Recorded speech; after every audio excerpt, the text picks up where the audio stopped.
nota bien, ¿no? Igual con el bozarrón de Juan no hará falta. Mira de varito, ¿no?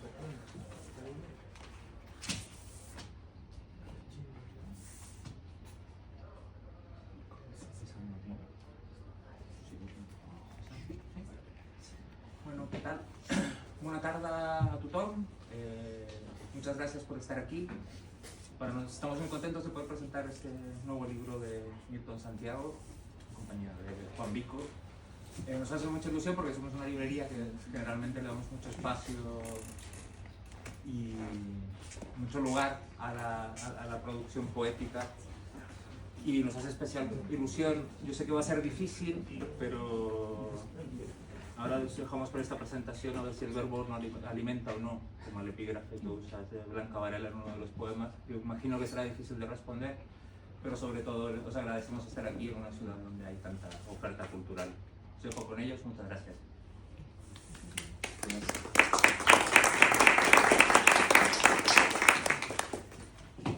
Hola, buenas tardes. Bueno, muchas gracias también a todos por estar aquí hoy acompañándonos en la presentación de este estupendo libro de Nilton Santiago, Vocación de náufrago.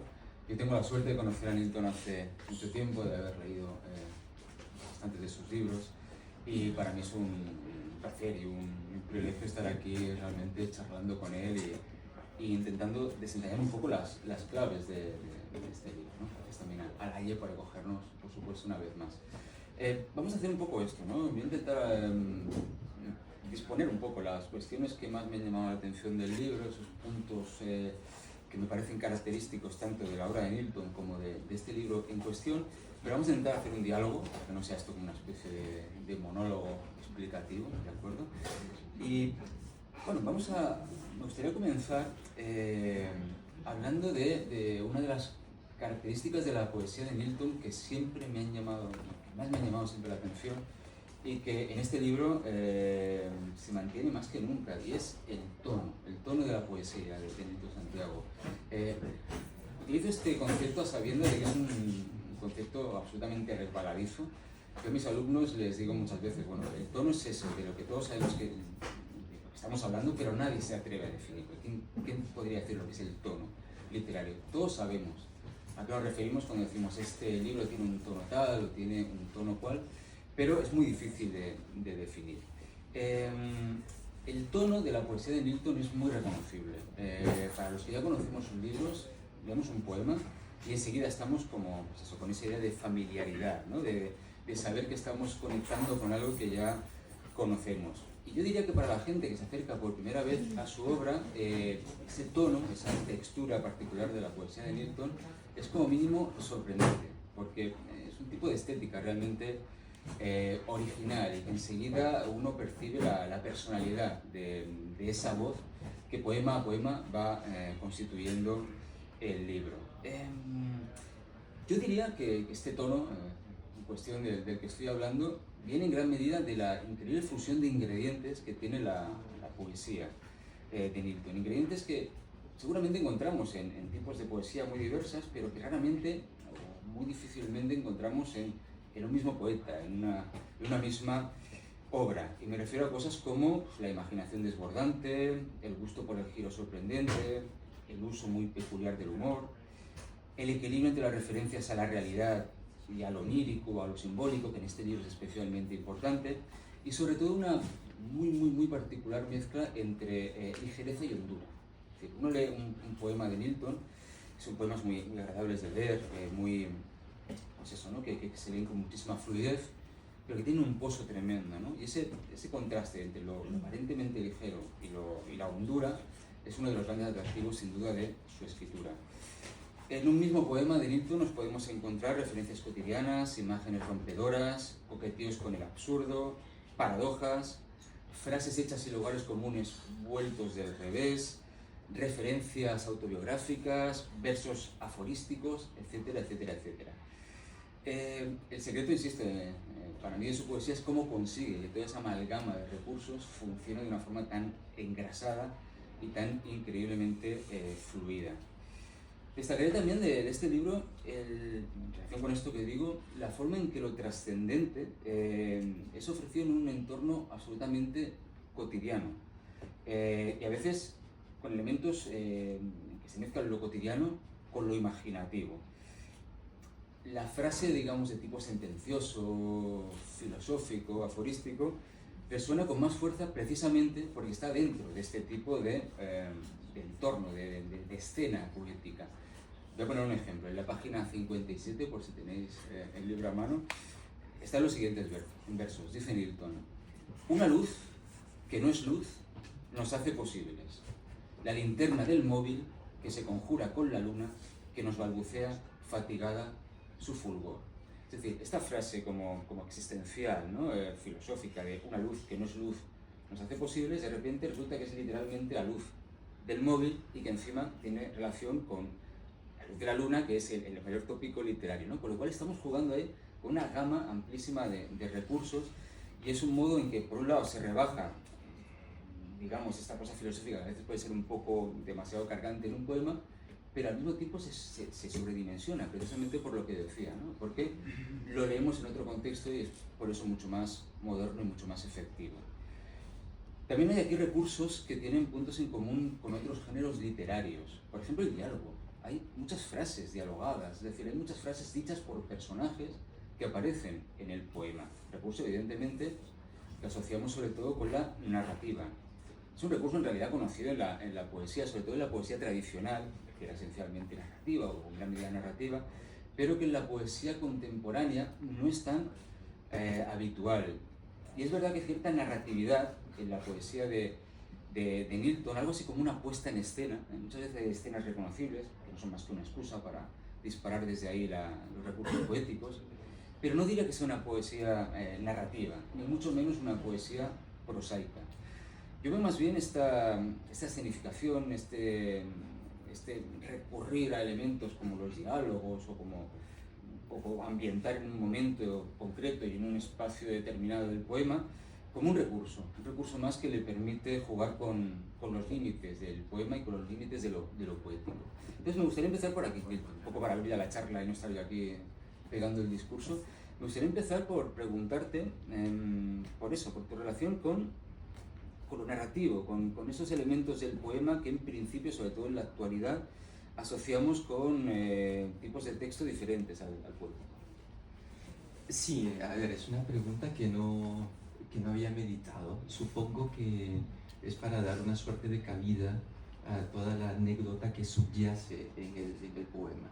Es decir, no es que yo los convoque porque quiero que aparezcan, sino porque ellos mismos reclaman un lugar, un decir en el texto poético, y creo que simplemente yo lo que hago es reflejar esa intervención que a veces es mágica, a veces es soterrada, pero siempre es un sin querer, digamos, ¿no? O sea, no es que haya manejado ningún tipo de recurso metapoético para intentar un diálogo que quede bien en el poema. Claro, No, es simplemente es que el propio hecho poético necesita de esa voz para seguir siendo, para que el poema siga siendo, o para que, mejor dicho, exista.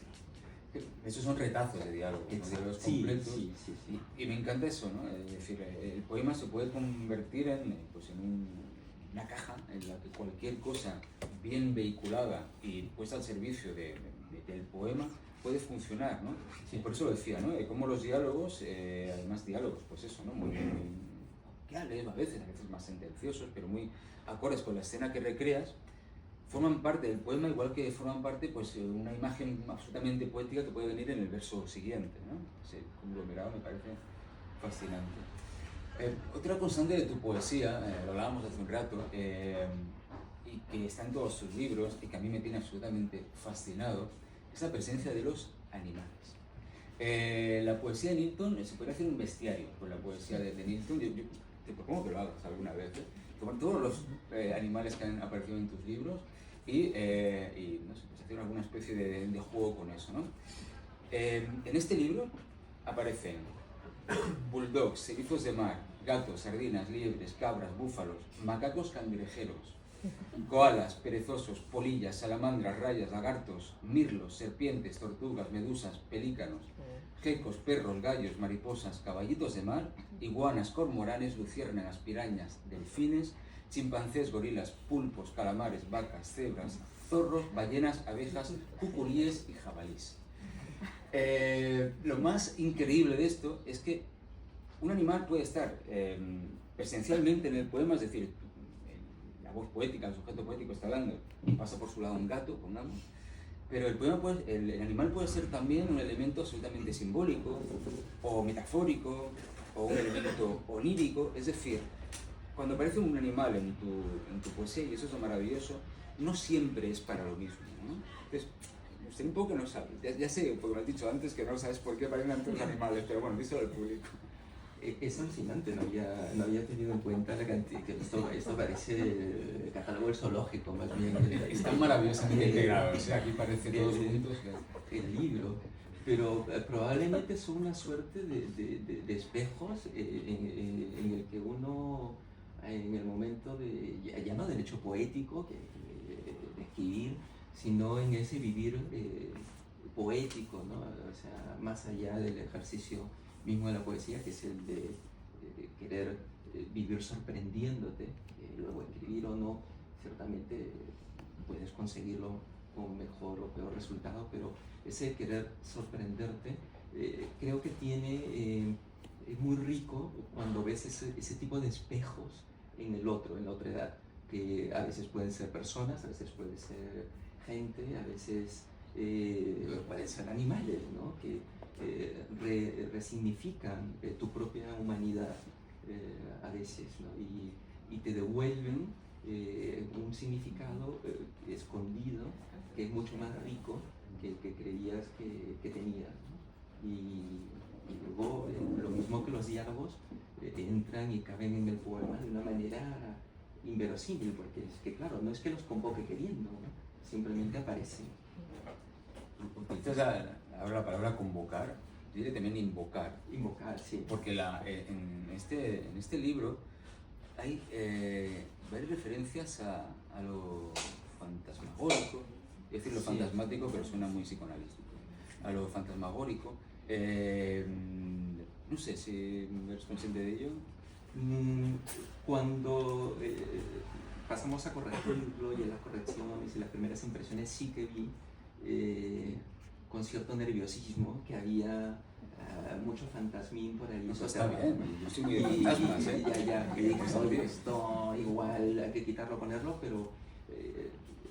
pero precisamente creo que es es la presencia del que no está, ¿no? Es esa proyección lumínica de lo que ha desaparecido, ¿no?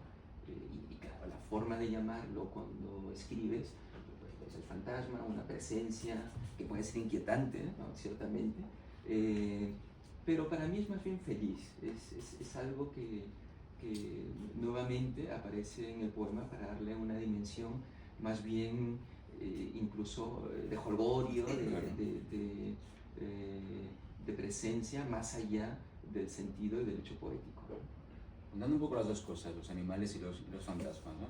Yo creo que hay un punto en común entre ambas cuestiones que tiene que ver con eso que comentabas del yo, ¿no? Es decir, creo que este libro es muy generoso en el sentido de que lo autobiográfico, lo confesional, lo privado, lo que tiene que ver con uno mismo, ¿no? Aparece, eso está bastante presente, de hecho, pero es proyectado al mundo, ¿no? La presencia de los animales es, en gran medida, creo yo, una forma de ser generoso, ¿no? Y de abrirse a otras formas de vida y a otras presencias, ¿no? También los fantasmagóricos, es decir, es una forma de abrirse a aquellos que ya no existen, pero que siguen existiendo en nosotros. Hay muchas referencias en el libro a un yo múltiple, a un yo disperso, a un yo que se proyecta. Por un lado, me parece que eludes muy inteligentemente así eso tan peligroso de ese solipsismo a veces un poco excesivo que encontramos en la poesía sé que es la poesía del yo siempre, pero bueno, hay como una postura bastante generosa en ese sentido, y para mí esa proyección del yo y esa dispersión le da un toque, pues eso, más elegante, más original. Algunos ejemplos, en el libro hay un poema que se llama Semillas o Yos dispersos, por ejemplo, ¿no? Y dentro de ese poema un par de versos que dicen: dejo de estar aquí, de ser yo, para ser una multitud. Suena muy a Walt Whitman, ¿no? Hablas también en otro poema: por fin entiendo por qué hay que huir del yo para encontrarlo, ¿no?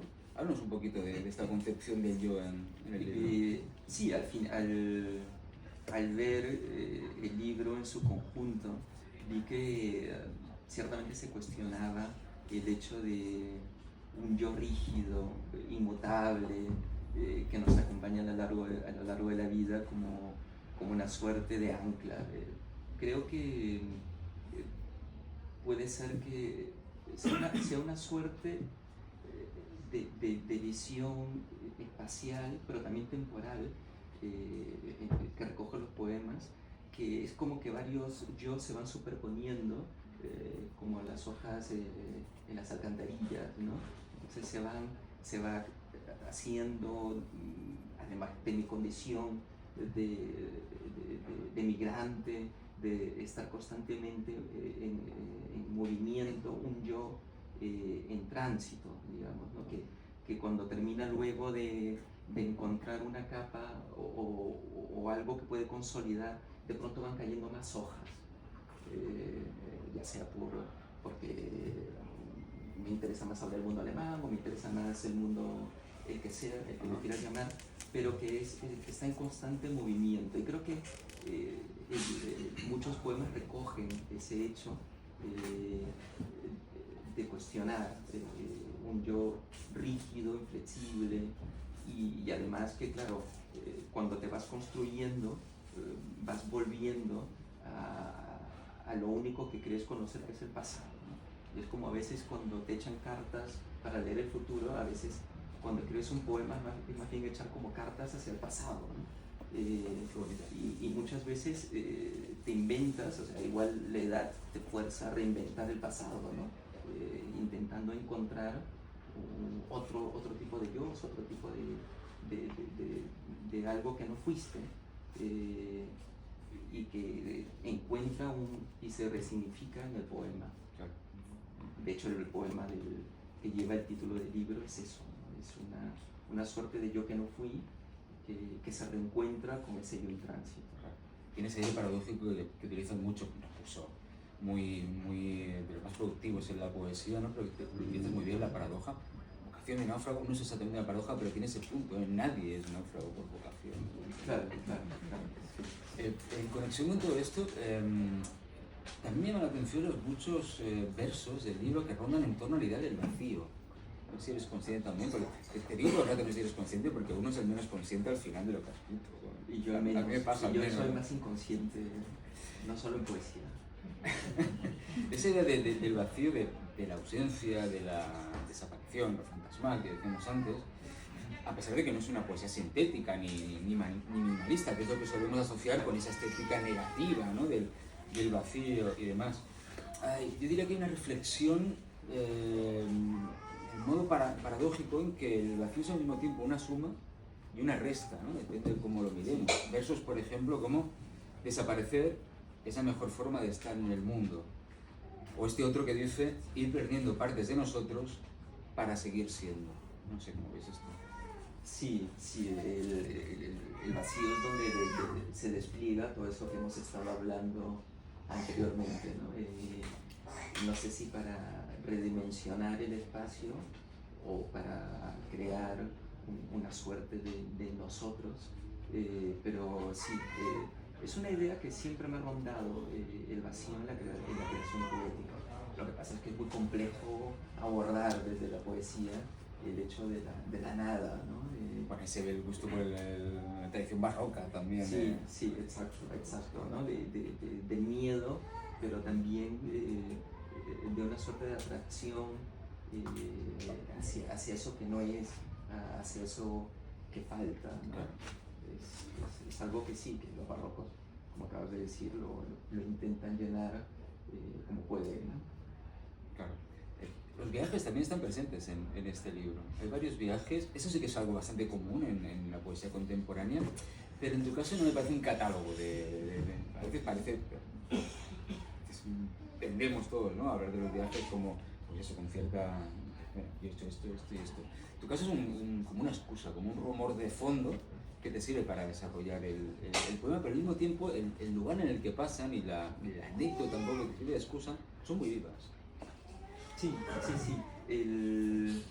Es que muchas veces no me da tiempo de escribir en los viajes, pero en realidad hay una cantidad de hechos poéticos y de situaciones poéticas, muchas hilarantes que transcurren durante los viajes, que luego yo pues, pillo las astillas en realidad, Claro. ¿no?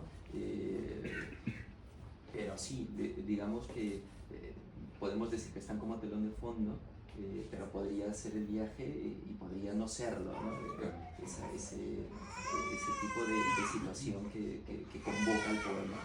Que esa es la gracia, no son esquirlas, no son Sí, fragmentos son del fragmentos, viaje que se sí. combinan con los otros recursos para formar un todo, ¿no? Sí. También hay bastantes referencias a otros autores, tanto dentro de los poemas, en el cuerpo del poema, como en los títulos y a veces en la cita inicial, ¿no? De hecho, el libro se abre con una referencia a Szymborska, una autora con la que tengo ciertas afinidades, en otras cuestiones no, pero sí cierto humor, cierta tendencia aunque ella sí que yo creo que es más narrativa, ¿no? Sí. No tiene esa exuberancia formal que tienes tú, pero sí que veo una conexión, ¿no? Otros pertenecen a la gran tradición de la poesía peruana, de la que tú y yo hemos hablado muchas veces, César Moro, Martín Adán, Blanca Varela, de la poesía latinoamericana en general, Zama Lima, Rafael Cadenas, e incluso invocas a un par de heterodoxos de raros españoles, como son nada menos que Rafael Pérez Estrada y José Miguel Ullán, ¿no? Además haces como un poema, pues como un poema juego, ¿no? que evoca ciertos poemas también de ese tipo de Ullán.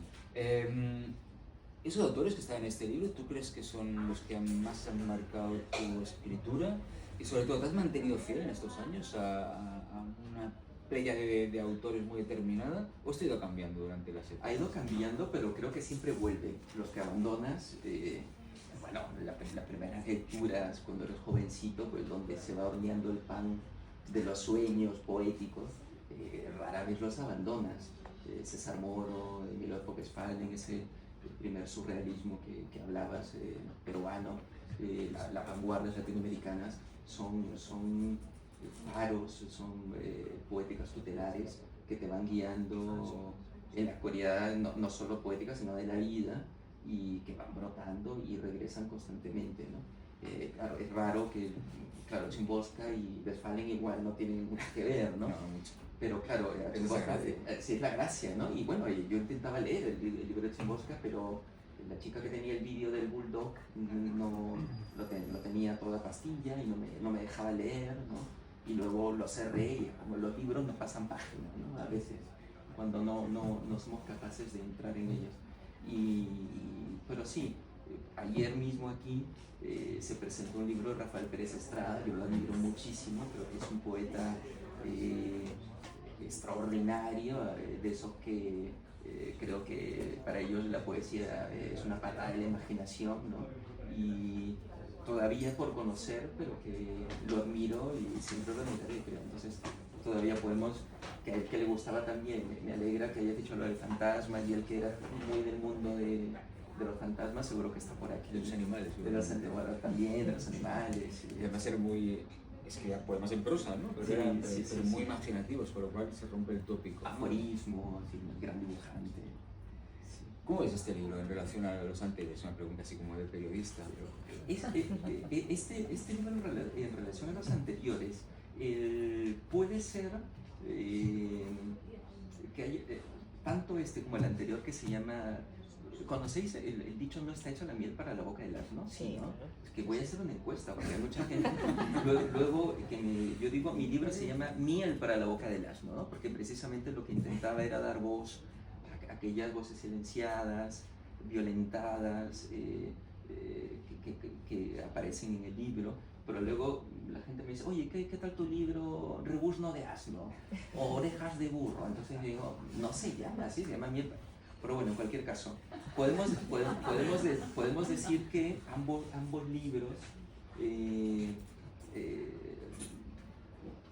convocan, traen, intercambian un mismo halo, un mismo aliento, que es una suerte también de romper con el ejercicio automático de escritura que yo había practicado desde que empecé a escribir, ¿no? Ahora pues tengo un poco más de pudor, un poco más de vergüenza y intento que todo ese caudal poético del que yo dejaba se apodere de mí, se tenga un poco se sosiegue y luego pues corrijamos un poco y digamos no le demos tantas vueltas al grano, ¿no? Creo que el cambio radica sobre todo en que intento que el poema sea un poco más concreto y que diga un poco, sin decir mucho, de lo que, bueno, tú conoces los libros anteriores, ¿no? Que igual eran desbordantes, pero a veces adolecían de esa sustancia que a veces echa falta en la poesía, ¿no? Tu herencia controlada. Sí, ahora exacto, trato de, ¿no? Poco a poco, digamos. Bueno, una pregunta difícil antes de que te pongas a leer poemas, ¿vale? A ver, sí, claro. Siendo bueno, ¿no? ¿Ya que leas un poquito o Que tenemos tiempo, bueno, pero bueno. Bueno, da igual, la pregunta difícil va igualmente. Está lleno de preguntas también el libro. Hay muchos versos en forma interrogativa, ¿no? Que es un recurso muy sugerente siempre, que te hace que tú también te preguntes, ¿no? ¿Descubres cosas al escribir un poema? Es decir, ¿para ti la poesía te sirve también como forma de conocimiento o va por otro lado, la escritura?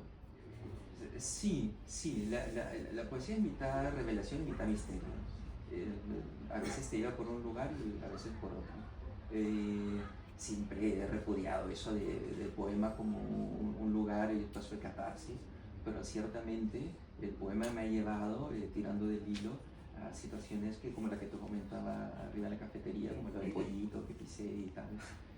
Esto queda muy enigmático. Sí, es una historia larga, así que no lo comentaré, pero claro, que había borrado totalmente de la memoria, pero que claro, en la poesía se revela y a la vez dices, bueno, ¿no? Este hecho en realidad te vuelve a reconstruir, ¿no? Aquello que habías ido fragmentando porque vas creciendo, te vas enfrentando a otro tipo de situaciones vitales y también te vas fragmentando, ¿no?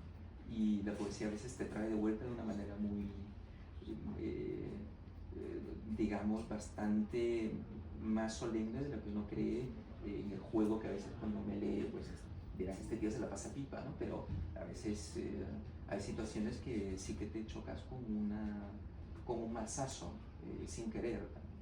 Sí, de hecho en el libro, aunque tiene un tono, la palabra al principio, un aire celebratorio, como Sí. creo que tiene tu poesía en general, no creo que tu poesía sea elegida, es una poesía de celebración del mundo un poco, pero sí que es verdad que hay poemas crudos, hay una melancolía que no es, pues eso, no es una melancolía excesiva, pero sí una cierta nota melancólica en algunos poemas, y creo que tiene que ver con eso, estamos hablando también, ¿no? De pasan los años y el material autobiográfico se convierte más que nunca, o se puede convertir en parte de la materia del poema. ¿Te preocupa cómo aparece lo autobiográfico, lo confesional, lo privado, digamos, en el poema? ¿Te sorprende a la hora de utilizarlo cómo queda luego en el poema? Pero claro, un poema es muy diferente a cuando voy a escribir un diario o voy a escribir un libro de autoficción y lo cuento todo con pelos y señales. Aquí es otra cuestión, evidentemente.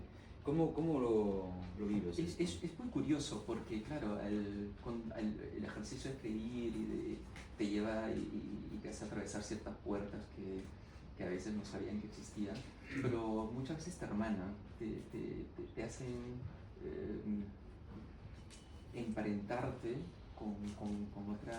con otras situaciones muy parecidas. Ayer mismo un amigo me mandaba fotos del libro y le dije, oye, ¿qué poema te gustaría que leas? Y me dice, pues lee tal poema. Y le digo, ¿y eso? Pues, no pensaba leerlo y tal, ¿no? Y me explica que es una situación exactamente igual que le pasó a él con su padre, que claro, al identificar a veces un yo, en realidad estamos invocando a una manada a veces, ¿no? Y a veces puede que ese tipo de situaciones que parece ser muy, pero muy personales, en realidad recogen situaciones vividas por una multiplicidad de personas. Y hecho muy, muy peculiar, bueno, fue un accidente que en una curación casi chamánica que le hacía mi abuela a mi padre, que ya lo contaré otro día porque no viene al caso, se incendió, se quemó la espalda y claro, yo pensé que solo me había pasado a mí, o sea, bueno, se había pasado a la familia, pero de pronto oí que es un método de sacar el frío de los huesos, de poner un vaso con alcohol y tal, ¿no?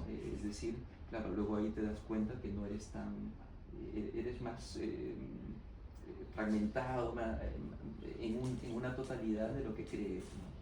Cuando partes de algo así tan vivencial, digamos, sea vivido por ti o transmitido por vía familiar Sí. o por alguien cercano, ¿tienes miedo de que aquello se convierta en algo demasiado explicativo o naturalmente esto se transforma en materia? Sí, o sea, luego cuando lo leo digo, oye, aquí es muy explícito, pero es que claro, poetizarlo ya significaría desnaturalizarlo, ya no hablar de lo que quiero hablar. Entonces, claro, hay muchos poemas que terminan hablando de una cosa muy distinta de la que Claro. Empezó el poema. Pero claro, a veces tengo que ser un poco explícito porque me interesa seguir fijo a esa ancla que digamos que ha determinado el hecho, la anécdota o como queremos llamar, ¿no? Sí, a mí me admira que aunque la referencia puntualmente sea explícita, el poema no lo es.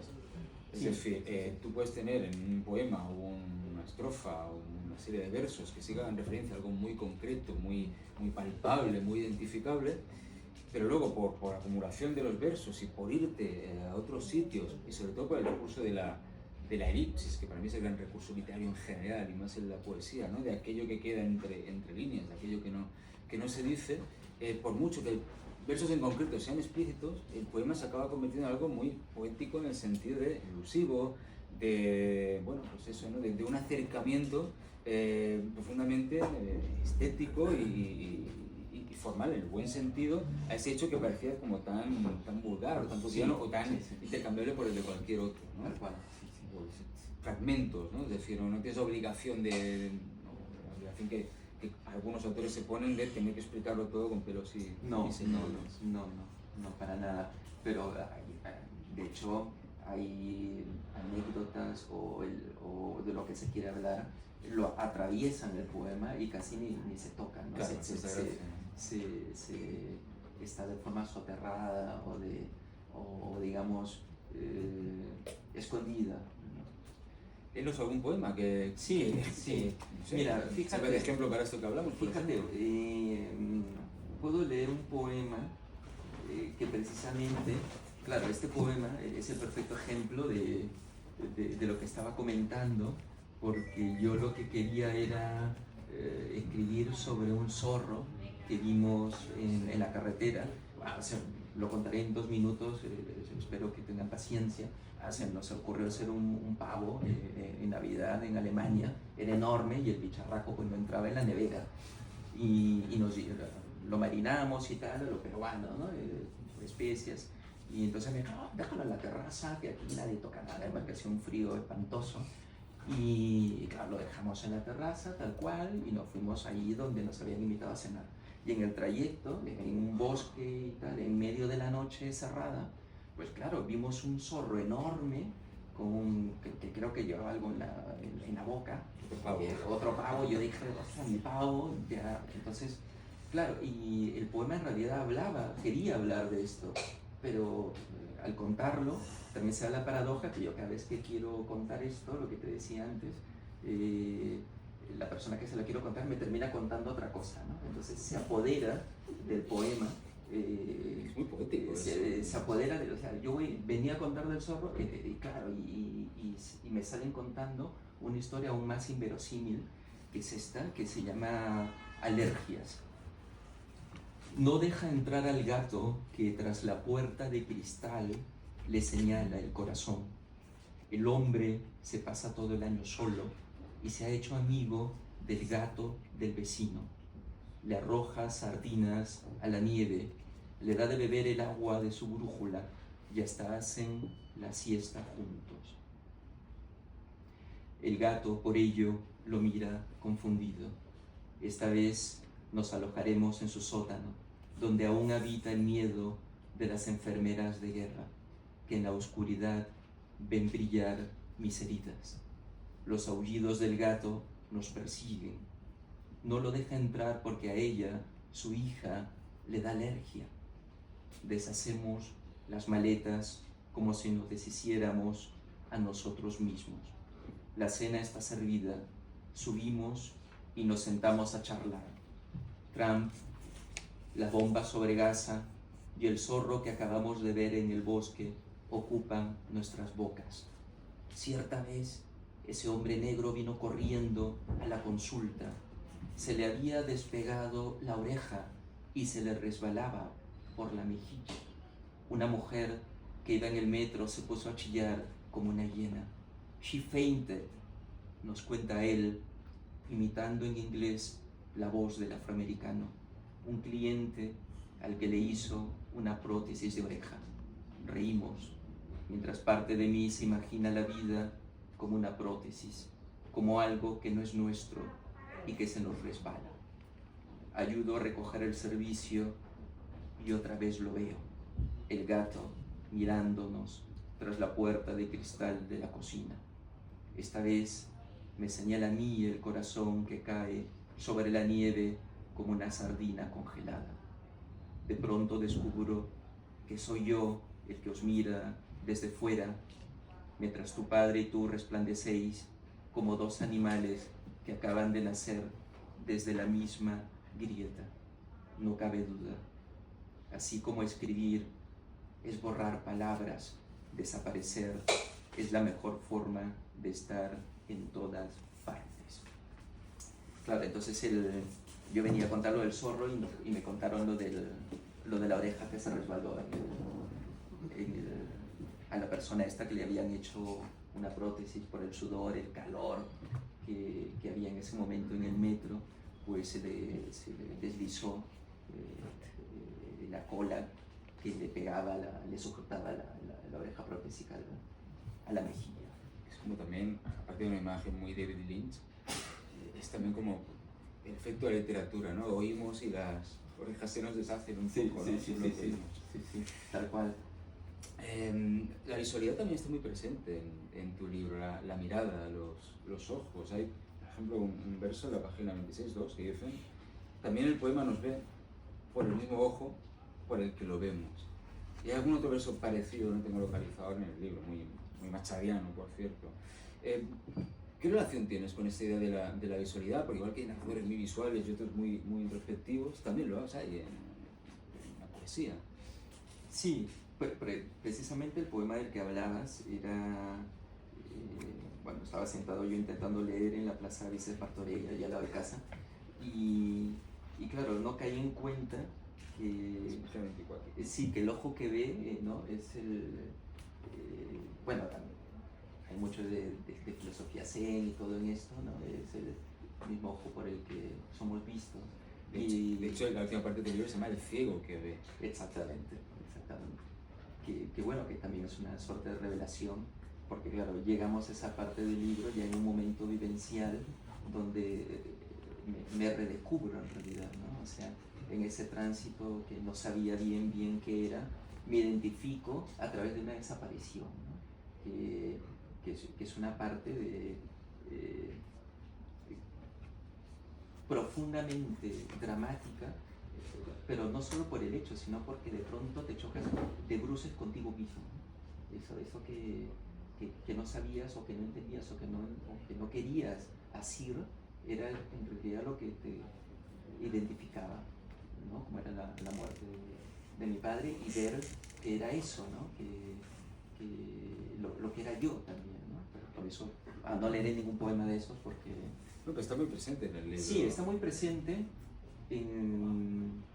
lo atraviesa desde los primeros poemas hasta el final, ¿no? No es el tema del libro, Ya. que el tema del libro creo que no tiene, como ninguno, no hay nada que haya hecho que tenga tema, pero sí, que está más presente que en otros. Eso que decía antes, incluso cómo se trata así muy sutilmente la cuestión de la enfermedad, este tipo de cosas, sí. pero siempre está como algo que tú percibes la importancia de eso, pero no se convierte en una exhibición de eso, y eso me parece realmente, más en esos tiempos que vivimos, realmente muy sugerente. Sí, tal cual. Pero bueno. ¿Leemos otro poema? Leemos otro poema, pues mira, igual este texto necesitará un poco de aclarar un par de cosas, ¿no? No sé si os suena Iquitos, es la ciudad selvática más grande del Perú, en la que no se puede llegar por vía terrestre, hay que ir o un barco vía fluvial o por avión, ¿no? El hecho es que aquí hay un mercado muy popular que vende todo tipo de artilugios y todo tipo de objetos y productos de la selva impresionantes, increíbles, que bueno, te puedes encontrar pues paiche, que son unos peces de 3 metros, lagartos y tal, ¿no? Y este mercado, que se llama Mercado de Belén, tiene una sección, un pasaje, creo que le llaman ellos, que venden bebidas afrodisíacas, ¿no? Una bebida afrodisíaca, digamos que le llaman, digamos, es un repotenciador que tiene pues nombres inverosímiles, ¿no? O sea, igual me echarán de aquí, ¿no? Pero digamos que se llama pues para, levántate Lázaro, no sé, espérame en el cielo.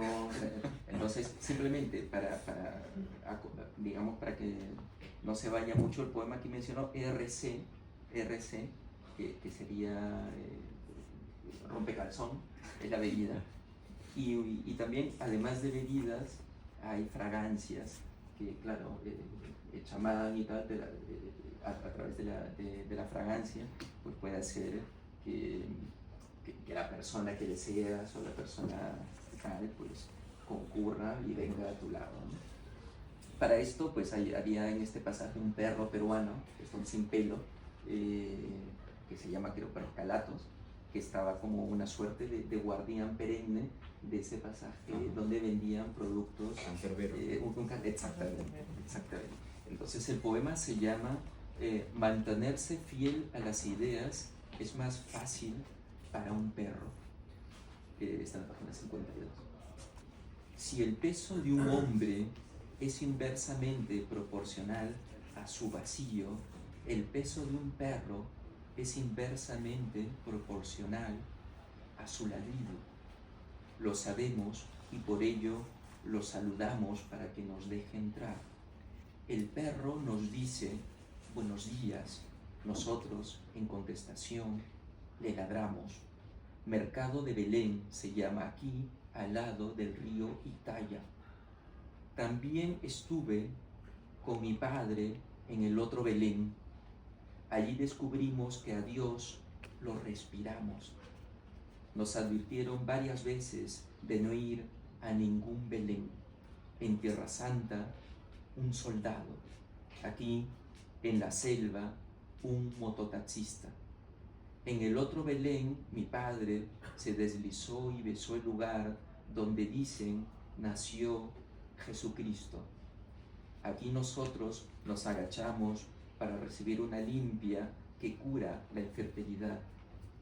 A ella le atraen las paradas con productos esotéricos, los amarres y los brebajes afrodisíacos, el RC, el sígueme.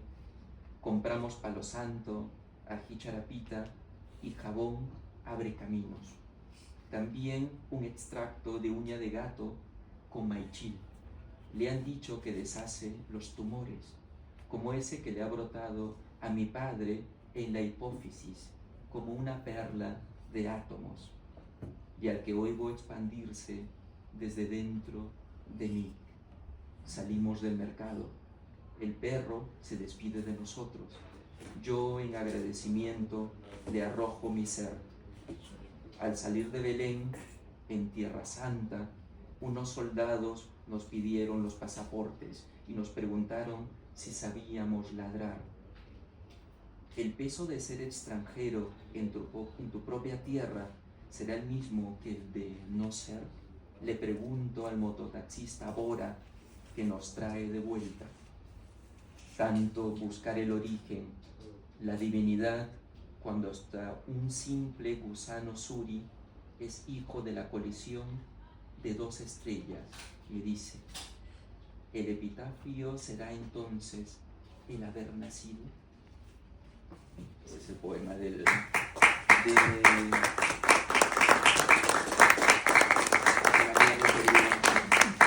le he prometido una cerveza después de la ahora serán dos. Quizá una afrodisíaco, ¿no?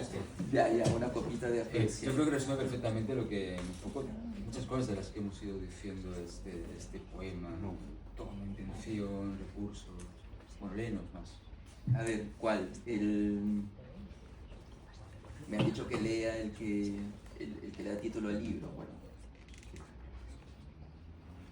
este, por ejemplo, cuando hablamos de esa memoria como reinvención, más que una memoria real, bueno, vivo, lo sabes, hace un montón de años en la calle de Talleres. He llegado a casa en muchos estados de la materia. Y al lado de casa está el acuario Dauer, ¿no? Creo que es un acuario de estos de los más antiguos que hay, de los 60. Y yo siempre me imaginaba que visitaba ese acuario de niño, ¿no? Entonces este es un poema de algo que en realidad nunca sucedió, ¿no? Y el poema se llama precisamente Vocación de náufrago. He vuelto al viejo acuario donde siempre puedo ser yo. Lo visito desde niño, cuando creía que los peces brotaban de semillas, de las mismas que, según me dijeron, todos brotamos, pero no lo reconozco. En la primera pecera en la que solía habitar una salamandra, han escrito que la raya cola de vaca es el único pez que parece mugir. Y sí, ahora hay una raya que se me acerca, queriéndome decir algo. Debe ignorar que soy su asfixia detrás del cristal. Su pequeño hocico toca la punta de mis dedos, pero al verme reflejado en ella, la abandono. Es lo único que sé hacer. Por lo visto, en cada una de las peceras, los animales quieren hablarme. ¿Cómo nos veremos a través del cristal si solo somos reales en los ojos que nos ven? Soy el único visitante. Lo comprendo al ver cómo trotan hacia mí relinchando los caballitos de mar. Salgo huyendo de lo que soy. Este es el único acuario donde son los peces quienes vienen a ver a los que caemos. Deben de creer que la vocación de náufrago es más necesaria que la de marinero. ¿Hasta cuándo nos pedirán cuentas esos que hemos dejado de ser? Ese es el poema que da título al libro. ¿Tenemos tiempo o ya nos echan? No, a ver, si quieres comentar algo más o... No, y si el público, bueno, si quieres abrimos un poquito antes Sí, de que leas sí, un poco más. sí. Si alguien tiene alguna pregunta, un comentario... Lee el de las polillas, por favor. ¿El de ¿Puede las ser el de las polillas? polillas? ¿Cuál era del polillas? Es que no sé, aquel que abres el armario. Tengo la imagen, pero no sé el título. Ah, ¿Sabes a cuál me refiero? El de la Sí. imagen del armario con... sí. Pero es que no Mm. intento No, verlo, no, pero sí, creo como... el yo es el polvo, sí, el 27, la página 27. Es un poema increíble. Esto no me lo explico. Igual mi madre que está aquí, primera vez que viene mi madre a una presentación mía aquí en esta parte del mundo, y quizás no lo pueda explicar luego, porque es algo que aún no entiendo. El yo es el polvo bajo la alfombra del ser. Así como una gota hirviente de té llega al suelo ya tibia, así llega el poema al papel. ¿Le pasará lo mismo a las alas de polilla? No me lo explico. Cada día, al levantarme, barro mi antigua habitación en casa de mis padres, esa que aún guarda los rastros de mi yo crisálida. Y sí, día tras día, además de polvo, barro alas de polilla. Cientos de ellas flotan y brillan, pero ¿de dónde salen? Le pregunto a Bruno. Él cree que caen de mí. Mi vieja mesa de trabajo y los libros de Adán y de Moro tiemblan cuando les quito el polvo. Parecen espectros de gatos a los que intentas cepillar los dientes. Puede que ese polvo que vemos a contraluz por el resplandor que entra por las ventanas esté compuesto por nuestras células muertas. Es decir, todo aquello que quito a la superficie es en realidad mi propia piel. Horas después, Caroline me manda una noticia que dice que además de células, el polvo está compuesto de polen, bacterias, cabello, moho, cenizas. ¿Cuánto de nuestro yo muerto habitará en los libros? ¿Serán ellos nuestras verdaderas sepulturas? Voy al salón. Han podido despertar a mi padre para darle el desayuno. Me siento a su lado, aunque ya no puede tragar. El contenido del recogedor empieza a brillar hasta que me veo. Sí, es mi vida hecha polvo y llena de alas junto a la cama hospitalaria. Sí, ese es el poema de... Era ese, ¿no? Precioso, maravilloso. Sí, tal cual, ¿eh? Y pues si queréis comentar algo, si quieren hacerle una pregunta a Juan, pues, ¿Alguna otra petición? alguna otra. Y... ¿Tienes algún poema predilecto? Mira, fíjate, Neus, que no, como los poemas se han ido superponiendo, se han ido, digamos, como una suerte de engranaje, acomodándose unos contra otros, creo que no, es la primera vez que me pasa, porque siempre tienes, ¿no?, tus engreídos y tal, ¿no? Que siempre dices, No, te iba a pedir que leyeras tu poema predilecto, pero si tienes varios, pues... No, mira, Fer está aquí está, leeré el que me dijo Fer que le gustaba. ¿Te parece? Parece bien. A ver. ¿Por qué los dálmatas tienen manchas? ¿Cuál es la diferencia entre una vaca y una cebra? Apenas tienes 3 años y las alas provisionales de leche. ¿No sabes que las cebras son seres negros con rayas blancas y que en cambio las vacas llevan mapas pintados? Claro que no lo sabes, como no sabes que tu padre, mi hermano, sigue cayendo a pesar de que está justo frente a nosotros. Me coges la mano y el tiempo se detiene. No dejas de hacerme preguntas. ¿Cuál es la diferencia entre un zorro y un perro? Como nosotros, los perros tienen fantasmas, te respondo. Cojo tus pequeñas manos y las pongo sobre mi pecho. Aquí dentro hay un perro, te digo. ¿No escuchas sus ladridos? ¿Qué sentiste en tu último día de ser niño? Como no te respondo, insistes en llamarme. Seguimos la charla sin hacerte caso. Te acercas entonces a mi oído. Tú, si te rompes, que sea por las costuras, ¿vale? A diferencia de la vejez, la niñez se entierra viva.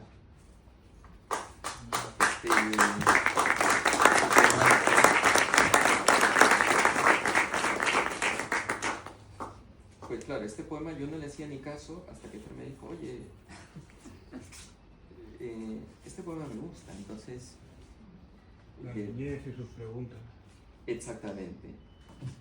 Pues terminamos, ¿no? Sí, un poco más si con un quieres y poema- ya cerramos y afirmar que de eso se trata también. Vale. Pues podemos leer...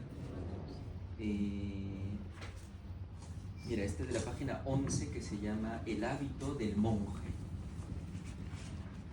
El poema en los márgenes cierne palabras hasta que encuentra esas que dice.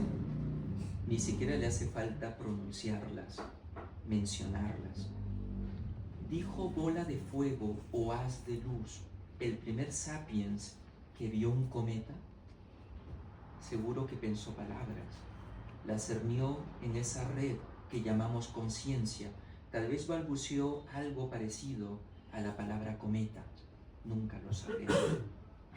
Las últimas palabras que me dijo mi padre fueron hola, papá. Sonreía como una lluvia débil.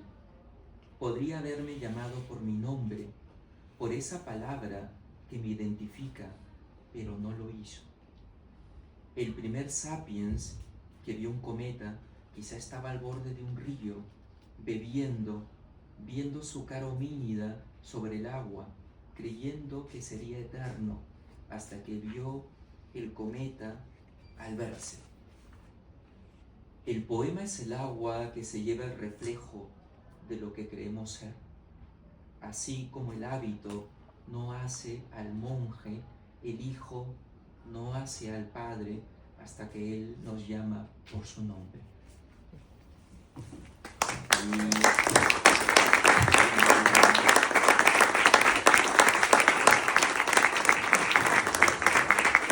Antes que se vayan corriendo, quiero agradecer a la librería Laie, es un tremendo lujo que hayan permitido presentar este libro aquí, a ti querido Juan, una maravilla de presentación y bueno, es que pensé en él porque fue el que me presentó mi primer libro editado No también. diremos cuántos años. No, hace un par de años, sí, hace no mucho en realidad. Y bueno, también quiero agradecer a Ainhoa y a Caroline que corrigieron improperios y salidas de tono, muchísimas incorrecciones y además sobre todo cosas de gramática de las que adolezco por montones. Ellas han corregido todos mis libros hasta ahora, así que muchísimas gracias a las dos y bueno, a todos vosotros por haber venido a acompañarnos y compartido esta tarde, creo que la más calurosa del año, pero aquí al menos tenemos un poquito de aire y además que habrá mucho calor y sol y tiempo para terrazas y cañas, no os preocupéis. Pues nada, muchísimas gracias. Gracias.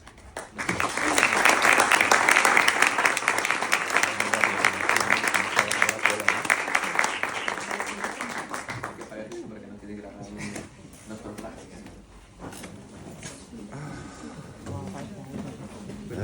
No pasa eso. Buenas noches.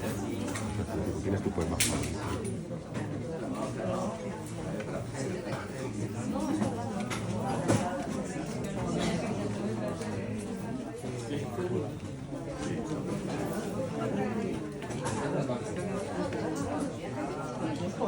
¿Qué os ha parecido?